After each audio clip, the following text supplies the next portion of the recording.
دارکوبی داره میزنی دکمه آسانسور، دکمه هر صدا در اومده میگه جون هر کی دوست داری نزن، اشتباه داری میزنی داداش. یه بار زدی فهمیدیم کدوم طبقه میخوای بری، سوراخمون کردی. من نمیدونم چه جوریه تمام دنیا سوار آسانسور میشن، رو به در وامیستن، در باز شد راحت به سمت جلو بیان بیرون. اون وقت تو ایران رو به هم دیگه وامیستن، یعنی در باز بشه یا دنده عقب باید بیاد بیرون یا میرن تو هم دیگه.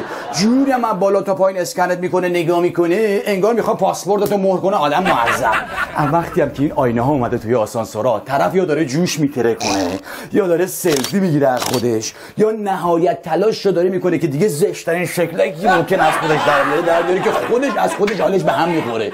غافل از اینکه دوربین مدار بسته از فیلم اینا در بیاد ما چقدر بخندیم. بعد شانس‌ترین آدم دنیا کسیه که نفر قبلی که پیاده شده شیمیایی زده. هر کی وارد میشه میفته گردن این. حالا بیا ثابت کن کار من نبوده. نکن داداش نکن، آسانسور جای این کارا نیست. شیمیایی نزن تو آسانسور بدبختمون کردی.